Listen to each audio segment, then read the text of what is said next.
Okay, y'all. So I've been thinking, because I do that sometimes, okay? For all the people who have an issue with Black History Month, we know, y'all mad. Y'all like, why do black people need a whole month to tell their history? Blah, blah, blah. We don't have a White History Month. How about we have a White History? I feel like we should do a White History week, maybe, where we tell y'all about all the fucked up shit y'all act like y'all don't know about. Let's try that. I did some research, so I'll just start now, just giving y'all a few minutes to shine, okay? So let's start with coming to a country where you knew nothing about, taking over, enslaving the people of said country, and then pretty much making it seem like they are not from here, even though they are from here.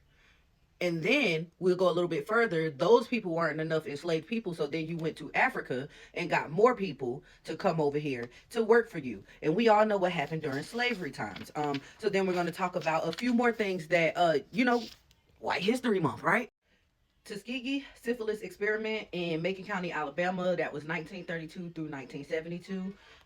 You also have the Mississippi appendectomies. That's 1930 to 1970. 1951, Henrietta Lacks. Willowbrook State School hepatitis experiment. That's 1950s to 1970. Tuskegee Airmen atomic testing after World War II. 1970s to 1990s, the guinea pig experiments on black prisoners. Okay, y'all, I'm not finished. Hold on. I told y'all. I did some research for this very moment, y'all. We got y'all, okay? So let's fast forward to Eric Gardner, Michael Brown, Tamir Rice, Eric Harris, Walter Scott, Freddie Gray, Alton Sterling, Philando Castile, Stephen Clark, Botham Jean, Breonna Taylor, George Floyd, Dante Wright, Patrick Loyola. I'm saying that wrong. I'm sorry, y'all, if I'm saying these names wrong. Shall I go on? Let me know. Let me know. Rosa Parks, Martin Luther King, Malcolm X, Emmett Till. Okay, I'm okay. I feel like y'all got it now. I don't know. Let me know. Let me know. And for those of you who are new here, it's your girl Maya Lamis, the stay-at-home mama with opinions. Well, baby, I ain't about to be staying home no more. But do you know what today is? It's White History Wednesday. Yes, I said it. White History Wednesday. Welcome in. Take a seat. Grab a Capri Sun. So this segment is for everybody who said, why do black people need a whole month to tell their history? So I decided to give you all a little more than a month. You're going to get 52 days out the year every Wednesday.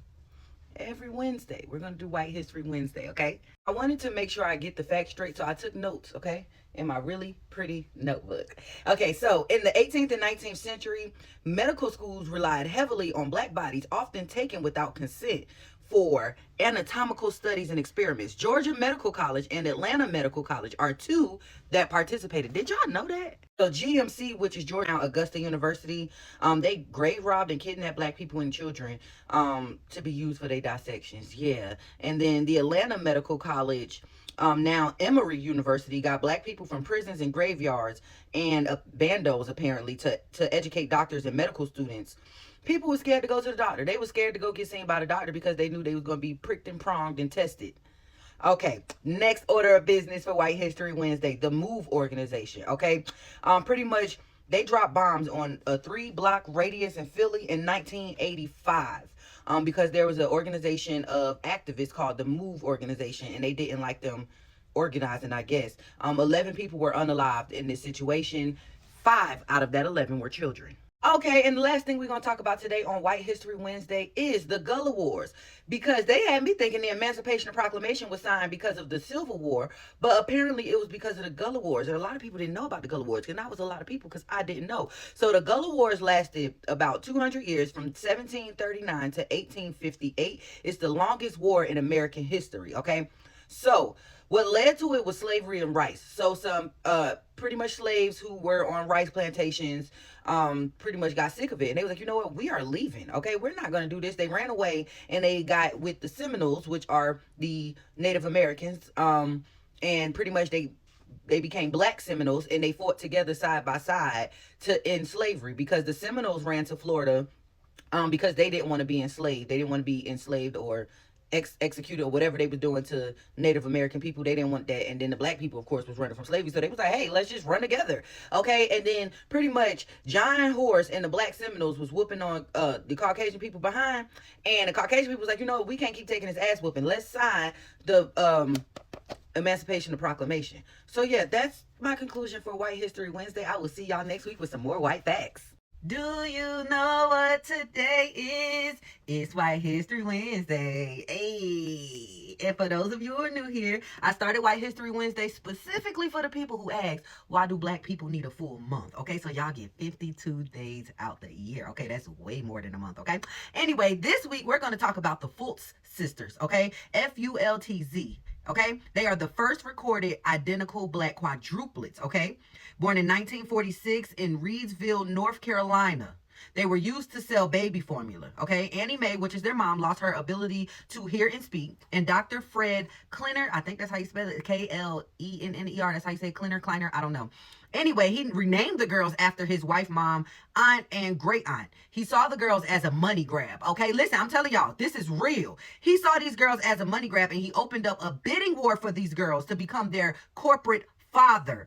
Pet Milk won and launched the campaign, the first campaign, I can't talk, the first campaign ever geared towards black moms, right? Now, they made millions of dollars, and the doctor also made millions of dollars. The doctor had a contract and got food and a farm for the girls and a nurse that took care of the girls, right? But peep this.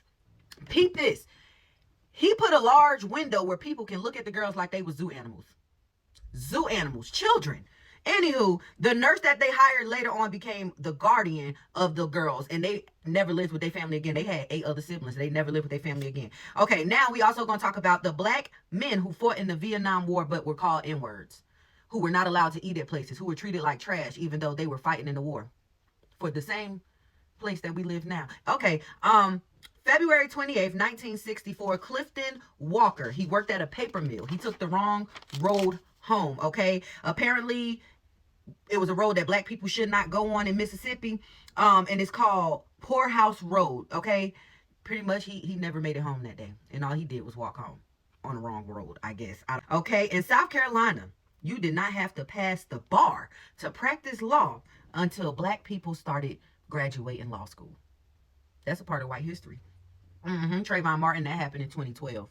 He was just a kid walking while black. We're going to talk about Drapetomania. Listen, this is a big one. Listen here. So there's a doctor by the name of Dr. Samuel A. Cartwright, okay, who came up with this mental illness called drapetomania, right? I might have to do this in a separate part. No, we can do this here. Drapetomania, right? And what this mental illness means is that if you have a desire to escape slavery, you're crazy. They felt like they treated us so good that you had to be crazy to want to escape. So they were diagnosing people with drapetomania.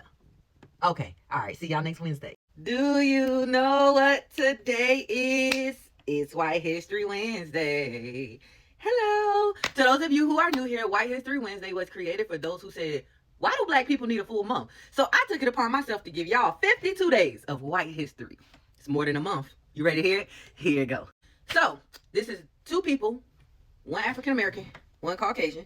This is the judge. Same crime, same courtroom, same judge, same criminal history, yet their sentences are different. He got 2 years, while he got 26 years.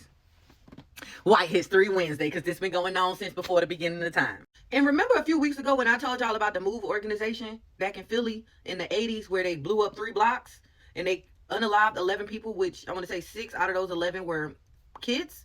Well, there's been a discovery with that. The remains have been recovered. Some of the remains they're in Philly, and some of the remains, peep this, have been found at an Ivy League school where they have been testing these people's remains all these years, and the family never got closure. Wow. Okay, so we're also going to go into the book of knowledge because why not? And y'all know I take such great notes. Remember a few months ago or a few weeks ago when the neo N-words, can't really say, I don't know if I can, they dropped that flag in Ohio and the community came together and ran them off. Well, apparently they back and they just dropping KKK, triple K paraphernalia everywhere. Signs, posters, stickers, trying to intimidate an entire town in 2025. I mean, that's a part of white history because that stuff that's been happening since the beginning of time. Now, 3 black men were lynched March 9th, 1892 in Memphis because they opened People's Grocery Store in the same area as a Caucasian-owned grocery store. Thomas Moss, Calvin McDowell, and William Henry Stewart pretty much were unalived because they were taking business away from Caucasian businesses because they opened up a black. All they were trying to do was make their own money. and they died because of it. Okay, tipping originated in Europe and was brought back to the U.S. by travelers. It spread after the Civil War as employers searched for ways to avoid paying formerly enslaved workers. There was a book released in 2009 called Tipping in American Social History of Gratuities. It was written by Carrie Sungrave, and in there was a quote: "Negroes take tips. Of course, one expects that of them. It is a token of their inferiority. Tips go with servility, and no man who is a voter in this country is in the least justified in being in service." So pretty much, all we deserved was tips. But hey, it's White History Wednesday. November 2nd, 1920, there was the OC massacre where 50 black people were killed because they wanted to exercise their right to vote. In June 17th of 2015, Charleston's historic church, the AME church, 9 people were unalive because that Caucasian boy just felt like he wanted to wake up and unalive black people. May 3rd through the 1st, there was the Memphis massacre where 46 black people were killed for trying to stop the police from arresting an ex-soldier. For 3 days, these people injured people. They injured more than the people that they killed because they were just going around burning houses, schools, and churches.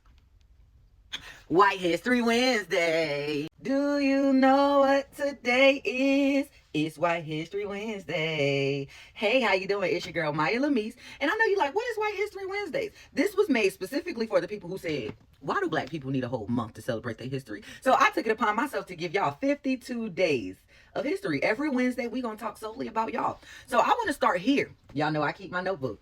The true history of Caucasian people, right?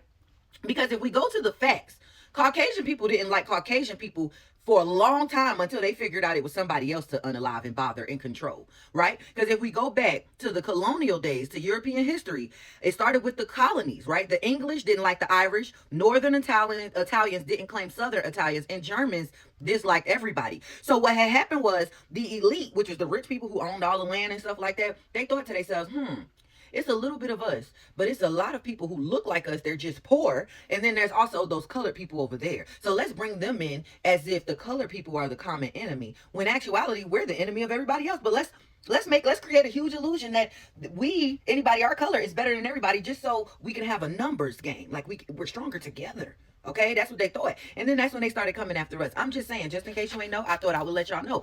Cookbooks on how to cook black people. White History Wednesday. I thought it was a joke. Apparently, it's not a joke. There's 2 books that I found, which there are plenty more. The first one is called The Delectable Negro. The second is called Without Sanctuary, and these books documents the cannibalism of black people. They ate Nat Turner and plenty of people that they lynched. They actually had what they call they roasted people and watched them burn alive sometimes.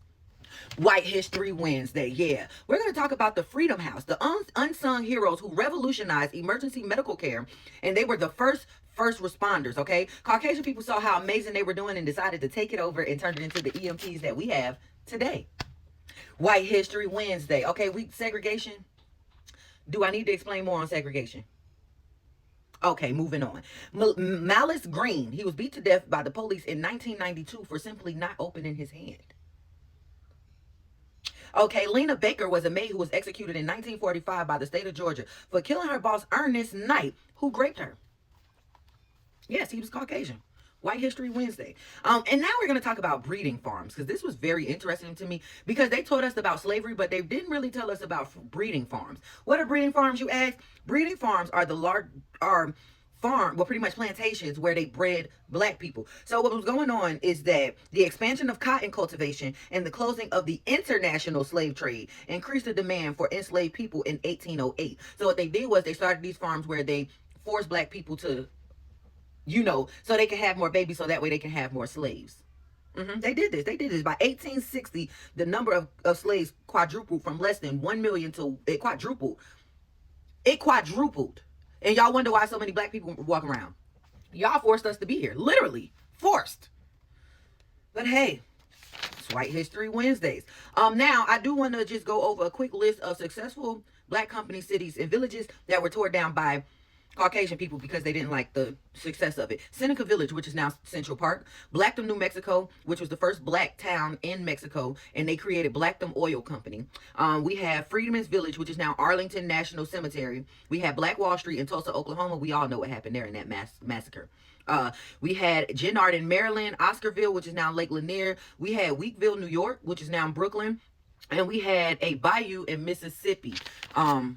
So yeah, that concludes White History Wednesday. I hope you have a great day. If not, just have the day you deserve, because if this irritated you, you're the problem. Okay, see y'all later. Do you know what today is?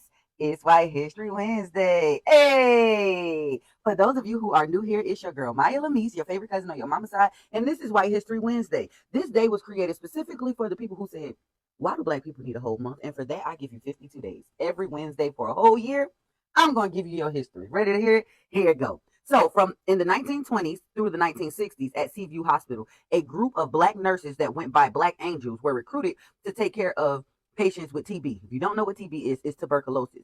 Now, this may not seem interesting to you. However, European nurses, aka Caucasian nurses, refused to help these patients, right? Now, once the epidemic kind of weared down a little bit, the black nurses were forced out without recognition for their work, even though they were the ones that helped. White History Wednesday. Now, if this is not your first Wednesday, you know that I like to cuss. That's just the thing that I like to do. But I learned some history about one of my favorite cuss words. Mother.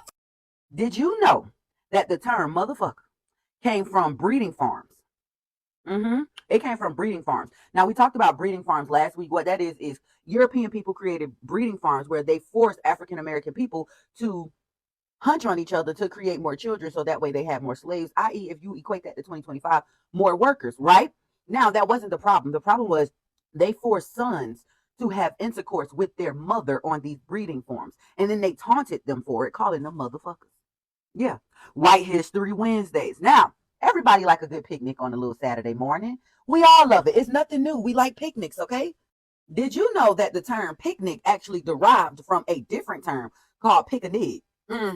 Where Caucasian, I'm sorry, I'm trying to get out of saying Caucasian people, because I learned from my own video in the comments that y'all are European people. Y'all created white to become one. Remember last week I told y'all the origination of Caucasian people, how everybody was separate and didn't deal with each other, but then they found a common enemy, which is brown people, and then they were like, oh, let's come together, and now we're all white. No, so I was told that I need to start calling y'all European people versus Caucasian and white people. Anyway, picnic was where European people would randomly pick a black person and hang them for entertainment purposes while they ate outdoors and enjoyed the show with their little lunch boxes, which was created by black people. A black person created the lunchbox, which just so happened, and that black man name was John Robinson, who created the lunchbox. So that happened. White History Wednesdays. Dr. Charles Drew pioneered the blood banks that helped to save countless soldiers in World War II. However, they refused to use his blood because he was black. He saved countless lives, yet they still treated him black badly because of the color of his skin. White History Wednesday. Now we're going to talk about two Caucasian people, because European people. Get it together. Ruby Bates and Victoria Price, and I'm pretty sure their descendants are still alive here today. And we need you to know what your people did, because you're probably still out here doing it. Anywho, they accused 9 Scottsboro black teens ranging between the ages of 13 and 21 on March 25th of 1931. All 9 teens were on a train together. However, they were not together. They just so happened to be in the same place at the same time. 4 out of the 9 actually knew each other. And with the all-white jewelry, and they were denied their right to counsel, they were convicted and sentenced to death. Now, it was overruled because they were denied their right to counsel, and Ruby Bates actually recanted her story in March of 1933. But regardless, because of the color of their skin, they were found guilty and convicted again. Yeah, that happened. And then, last but not least, that I'm going to talk about today on this White History Wednesday is slavery. I really didn't want to get into slavery like that, because we all know what it was, but I just had one statement that I wanted to say. We know that slavery, European people bred and sold black people, and just forget color. Men, women, and children were bought and sold and bred. If you don't feel no type of way about that, if you don't feel like that was wrong, you are a part of the problem. And just so we are clear here, European people started human trafficking. I'm just saying. Okay, that's it for White History Wednesday. See y'all next week. Do you know what today is? It's White History Wednesday. Hey! Hello, how y'all doing today? It's your girl, Maisha Lee, and for those of you who are new here, this is White History Wednesday, and I created this specifically for the people who said, why do black people need a whole month? And for that, we give you 52 days. You ready to hear it? Here it go. There should be no complaints, because 52 days is quite a long time. Anywho, did you know that the very jeans that you wear were invented by enslaved people? In 1873, the use of denim and indigo dyeing came from enslaved people. It was called Negro cloth. And now Beyonce out here, come here, pretty little thing. Yeah. White History Wednesday. Okay, did y'all know the New Orleans Saints logo, the fleur de lis? I don't know if I'm saying that right, but it was used to brand runaway slaves as punishment. So once you ran away and they found you, they would brand you with the New Orleans Saints logo. White History Wednesday. In 1944, a group of 6 Caucasian men took the life of Reverend Isaac Simmons in Mississippi. He was a black minister and farmer. They did this to take over his land after he talked to a lawyer to will his land to his family. So what they did was they tried to intimidate him. He was like, no, I'm not going for it. He went to go talk to a lawyer like, hey, if something happens to me, I want to make sure my family gets this land. So what they then proceeded to do was they caught his son on the out, like they put something on the outside of, like right there on the border of the land, and had his son come pick it up. They beat his son to a pulp and told you like, hey, your daddy think he's smart. He ain't smarter than us. And then they came the next day, got the dad. The dad was never seen again, and they scared the family. They brought the body back and told the family like, hey, if y'all don't leave, y'all next. And the family, they buried the father and they left the land, giving them people their land. White History Wednesday, because that's technically was theft. They shouldn't have been able to, they stole somebody's land. Anywho, in 2005, a cancer researcher by the name of Keith Chin discovered, okay, that Europeans and all other races are mutations. They're genetic mutations derived from black people. White History Wednesday. They don't want y'all to know that. They don't want y'all to know that y'all just us without the melanin. Okay. Now, the last thing that I want to talk to y'all about, because this has been something that's been reoccurring in my comments for the past however long, because people love to say, black on black crime and black violence, and black people have the highest rate of violence, right? So I just want to go over a few things that people refuse to talk about, or maybe y'all forgot. But Smittler was Caucasian. Whether y'all want to say he was German, whatever he was still Caucasian. Okay. But in 1863, there was a New York City draft riot. There was an 1864 Fort Pillow Massacre, 1864 Sand Creek Massacre, 1866 Memphis Massacre, 1866 there was something going on in New Orleans where they took a lot of lives, 1898 the Wilmington Coup and massacre. In 1906, there was an Atlanta race riot. 1908, Springfield race riot. 1917, East St. Louis. 1921, Tulsa massacre. 1923, Rosewood and Harlem. Harlem had some massacres go on in 1935, 1943, and 1964. In 1965, y'all remember the Watts riot? Do y'all remember why it started though? That's important. There were riots in Detroit in 1962 and I said second, 7. In 1992, there were the LA riots. Do y'all remember why that started? Because they love to publicize and say it was, the black people are going crazy. Do y'all remember why those things started? Anyway, fast forward to more modern day. Okay. Dylan Roof, he took the lives of a few people. I want to say it was 9 people in the church. And because he was Caucasian, they took him to get a burger afterwards. White History Wednesday. And then we had the January 6th riot where there was a crowd of Caucasian people running them up, being gangsters and thugs, yet y'all president pardoned them. And now he's speaking on giving them reparations because they are heroes. White History Wednesday. Okay, y'all have a great day. Do you know what today is? It's White History Wednesday. Hey! And for those of you who are new here, it's your girl Maisha Lee, and I made White History Wednesday specifically for the people who said, why do black people need a whole month to tell their history? And for that, I give you 52 days. Every Wednesday for an entire year, we will be telling white history. You ready to hear it? Here it go. Okay, so the first thing we're going to touch on, because last week we went on a lot of places, we talked about a lot of places with riots. And one place that I want specifically to talk about where I'm from is the Newark riots. Corruption in local government combined with racial injustices led to a 4-day-long riot, which resulted in 26 lives being lost. 26 of them. Okay, the Levi's logo. That's something I really wanted to get into, because as I'm debunking all this stuff and realizing what a lot of these companies' logos stand for is wow. Did y'all know that the Levi's logo, the original logo that had the horse pointed in 2 separate directions, that came from slavery? That came from slavery. So it had 2 horses facing the opposite direction, shows a method they used to take the lives of enslaved people. They would tie the person up and whip the horses to make them run in opposite directions, tearing the person apart. White History Wednesday. In 1946, Albert Einstein taught a class at Lincoln University, which was an HBCU in Pennsylvania, where he spoke against racial segregation. He stated that separation of the races is not a disease of the colored people. It is a disease of the Caucasian people. I do not intend to be quiet about it. And that came from Albert Einstein, okay? At least we had some people in our corner that was at least trying to speak out for us, because we all know it ain't right. We may act like we think it's okay, but it's not. Trump signed an executive order on the Smithsonian Institution saying that they are shedding a bad light on America because they're showing improper ideology for doing exactly what I'm doing today. All they have is some Black history stuff that shows what really happened in America. But apparently he's just trying to erase history, but we're not going to let that happen, are we? No, we're not. Okay, so now I want to get into the meat and potatoes of why we are really here today, because a lot of the comments on my page, this is week 8 of White History Wednesday. A lot of the comments always want to go on statistics and how black people commit the most crimes. So let's debunk those statistics. Y'all ready? Let's go on a field trip. Okay, y'all, so I found this off of the FBI's website, okay? And this is the total amount of crime committed in the United States in the past year. Okay, as you can see, it has the races up there. We have Caucasian, Black, Indian, Asian, all that good stuff. Now, smurder. The smurders, they're saying that black people do commit more smurders. Okay, that's cool. Grapes, 11,000 versus 4,000. Robbery, 25 versus 29. The numbers are not quite as, as different. Aggravated assault. Caucasian people have 169,000 versus 91,000. Burglary, 81,000 versus 34,000. How is it? Where y'all getting y'all stats from? Because this don't look like black people commit more crimes to me. And this is from the FBI website, since y'all like to bring up statistics. And mind you, even though these are the numbers, 60% of this gets overturned. So take over half off of these numbers, and it's still significantly less than these numbers. I'm confused. And this is just more. I just went down, scrolled down. Vandalism, 86,000 versus 34,000. Weapons carrying, 60,000 versus 45,000. I mean, I don't know where y'all get y'all numbers from, but they don't add up to this. Minus the 60%. How are we committing more crimes? Or are we just arrested more? Okay. And I just knew somebody was going to get in the comments and say, y'all don't get exonerated more. I have another chart since y'all like statistics.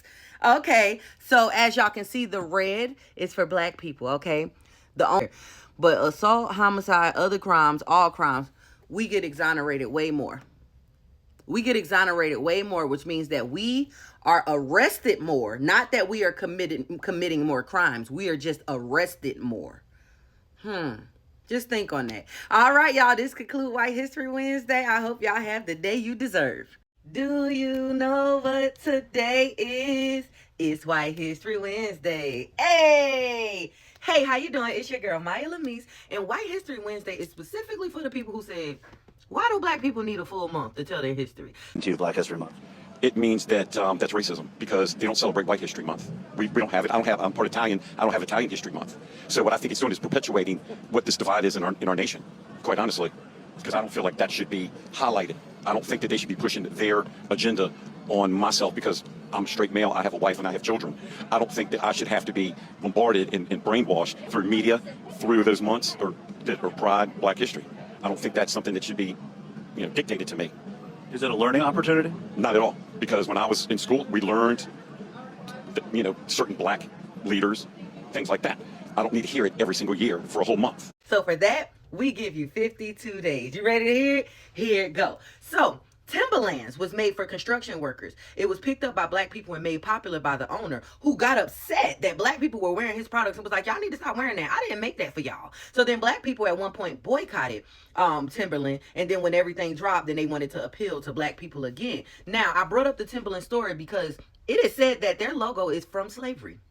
The tree is a symbol of the tree where they hung people. White History Wednesday. So I also wanted to discuss how things are put in black and white to make it seem like things happened so long ago, because people love saying, how are y'all still upset about slavery? That was 400 years ago. It was so long ago. Well, slavery ended in 1863. And if you do the math, 2025 minus 1863, that was 160 years ago. It was not that long ago. Like from the picture of Rosa Parks, Martin Luther King, all of this stuff is in black and white to make it seem like it was so long ago when it wasn't. Like I actually came upon a story in 1963 during integration at Grady Hospital in Atlanta. A black nurse reported that she had to take care of a post-op patient who happened to be Caucasian. And the husband was very, very, very upset about it. He was like, you're not going to put them little black filthy hands on my wife. So what he did was he picked this nurse up.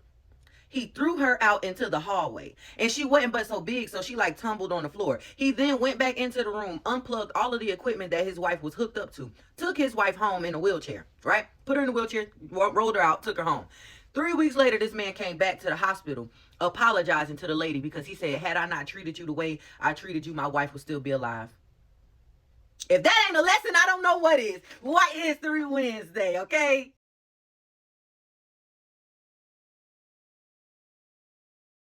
During slavery, Black women were forced to neglect their own children to be able to nurse Caucasian children. But we just these crazy angry monsters when our ancestors actually nursed y'all. White History Wednesday. Have y'all heard of the Moors? Okay, so the Moors was a group of black Africans, Berbers, and Arabs who were already navigating the world way before Christopher Columbus came into place. Yeah, so why are we celebrating Christopher Columbus Day when there was already people here? No clue. I don't know. They revolutionized navigation and taught Europeans, what I told y'all, Caucasians, they taught Europeans how to sail long before they said they sold. So they was taught by black people how to sail. That's crazy. Okay, another thing that I wanted to talk about was the Trail of Tears. Have y'all heard of that? If you haven't, you should have. But if you haven't, I'm going to go ahead and talk about it. So blankets were given to Native Americans on their Trail of Tears that infected them with smallpox in order to wipe them out and steal their land. White History Wednesday, okay? And did y'all know, this the one, see, I thought Timberland was going to get me, but it's this one. Did y'all know that Willy Wonka was an enslaver? Yeah. Charlie and the Chocolate Factory was really about Willy Wonka, who was an enslaver who was giving out tickets for people to come view his chocolate factory, which was his enslaved people factory. People were coming to view his slaves. Did y'all know? And guess what? These slaves worked for peanuts. Okay, I'm done. Have the day you deserve. Happy White History Wednesday. Do you know what today is? It's White History Wednesday. Hey! Hey, how you doing? It's your girl, myalamis. And White History Wednesday was specifically made for the people who said, why do black people need a whole month to tell their history? And for that, I give you 52 days. Every Wednesday, I'm telling white history. You ready to hear it? Here you go. So a lot of the times when I'm having conversations with people, they love to say, oh, y'all ancestors sold y'all. So I want to talk about how American history is written from the gunman's perspective, right? So in Africa, Africans sold their own people. There was something called the Age of Terror. Have you ever heard of that? So it talks of Europeans going to Africa with the latest weapons and raining down terror, going to homes and saying either I'm going to grape your wife or I'm going to grape your daughter. If you don't make a decision, I'll grape both. Or either you and your son come with me or I'll grape your wife and your daughter. So it was like they had a decision to make. And it wasn't like it was made with flowers and rainbow. It was made under duress. Isn't that illegal? So if placed in said situation, what do you think that does to a family? What would you do if somebody gave you an ultimatum that way? Would you let somebody grape your wife? Would you let somebody grape your daughter? Would you, let them take you in order to save your wife and your daughter? Would you let them take your son just to save you, your wife, and your daughter? How would you handle that situation, since y'all love to say, oh, Africans sold their own people? So do you really think they voluntarily sold their people? Okay, so now I want to talk about the burning of Black Wall Street in 1921, because there are details that a lot of people may not know how this thing started. So the destruction of Greenwood and the assault on its citizens began on May 31st, 1921. It was called the worst public disturbance since the Civil War. At the time, Greenwood was very likely the most prosperous Black community in the country. Okay, that means they was living large, taking charge. They didn't need nobody. It all started Monday morning, May 30th, 1921, where a 19-year-old African-American shoe shiner named Roland was working a stand in front of the Drexel building in downtown Tulsa. Roland went inside the building to use the third floor segregated bathroom. The elevator operator was a 17-year-old Caucasian girl by the name of Sarah Page. And what happened is still disputed, but I'm going to just tell y'all what I found. She said Roland left the scene after he grabbed her arm and made her scream. But Roland hurried home and told his family that he tripped over the elevator threshold and he accidentally grabbed her trying to keep his balance or whatever. And she screamed. So he ran because he knew he was going to get in trouble. So everybody told him, you need to lay low for a while. And he did that. But the Tulsa Tribune, which is their paper, published NAB N-word. Y'all know what that is, for attacking girl in elevator, right? So later on, Walter White is his name. He was the person who was investigating the incident for the NAACP. He wondered why so many people was willing to believe that this young boy was crazy enough to really do that at a time where everything was so heightened, because a few weeks prior, somebody else was, y'all know what I'm saying? And then, and it was a whole uproar about that. So why do y'all think he would be crazy enough to do something like that with the height of things? Anyway, so this time the police feared that the angry mob would come and, Roland. So they moved him to the top floor of the jail to kind of hide him, right? So in a Black neighborhood, they was like, I'm tired of this. We're not gonna let him do this to one of ours again. We're not gonna let them do this again, right? And I want y'all to pay close attention to what happens next, because this is what happens at a lot of our protests, okay? I need y'all to pay attention because nothing's ever changed. They just got more slick about it. So one of the people said, we're not going to let this happen. And 25 men went downtown and the sheriff turned them around. The sheriff was like, don't worry about it. We got it. And then another group of like 30 men went down and he was like, we got it. Y'all just go home. So then the mob, the angry mob, reached nearly 1,000, and then 50 black men feeling anxious came up, arrived. They wanted to protect him, and the sheriff was like, you need to leave. So then when the sheriff told them that they need to leave, they were turning around to leave. Okay, I need y'all to hear this key point. They were turning around to leave when a 78-year-old survivor by the name of Robert Fairchild, which I wouldn't call him a survivor because he started it. Anyway, he saw that one of the black men had a pew-pew, so he tried to reach for the man pew-pew and was like, what you gonna do with this? And the man said, well, he said, N-word, where, and I'm saying this verbatim, he said, N-word, where are you going with that pistol? He said, I'm going to use it if I have to. He said, no, give it to me. And the black man said, like, hell, I will. And then they started tussling over it, and that's how the whole massacre started. That's how the entire massacre started. The angry mob broke into some ammo stores there. And then they really went and they tore the city up. Like when I say tore the city up, they tore the city up. They was breaking into pawn shops and stores. They were looting houses. They were robbing the houses. It was an all-night battle. Many residents was taken by surprise when bullets just ripped through their walls of their homes and stuff like that. It was, yeah, they did a lot to the point where there's not even a definite number of how many lives were taken. So everybody's always saying black people don't know how to have peaceful protests. No, we have peaceful protests till somebody come that don't have no peace, and then all hell breaks loose. Anywho, next I want to talk about the reason you have to be a certain age to get married. I know a lot of people may not know this story, but there was a Caucasian man in Tennessee in 1937. He was 22 years old. His name was Charlie Johns. He married his 9-year-old neighbor, Eunice Winstead. Okay. She told her mama she was going to the store to get a doll and came back married. And her mom actually supported this marriage, saying, oh, he's a nice boy, and da da da da. And a lot of people thought that was weird. Like, why does a 22-year-old want to marry a 9-year-old? Like, that's very weird. And then they went on to have 9 kids. And here's the kicker. Out of their 9 kids, their 17-year-old daughter wanted to marry a 21-year-old boy, and the father got upset and sent him to jail. Ain't that the pot calling the kettle? You married a 9-year-old, but you mad that a 21-year-old want to marry your 17-year-old, so you get him arrested? Okay, if that's not a double standard.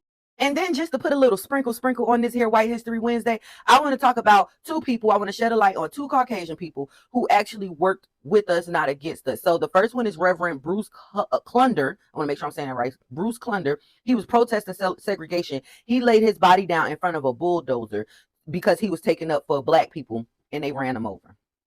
And that's crazy because that's one of them. That's one of y'all. And y'all going to run y'all own, like take his life for trying to protect other people's life. But then y'all use God to justify the things that y'all do. That wasn't God-like. It wasn't. And he was a reverend. I also want to talk about Anne McCarty Braden, who organized with Rosa Parks, and she helped organize other Caucasian people to join the civil rights movement. She was against redlining. She also bought a house in her name for a black couple because they were not allowed in the neighborhood. So I do want to point out that all of them ain't bad. There are some good. However, the fact that they would do what they do to us and also do what they do to their own people just for not agreeing, don't that sound familiar? Okay, y'all had a day y'all deserve. Happy White History Wednesday.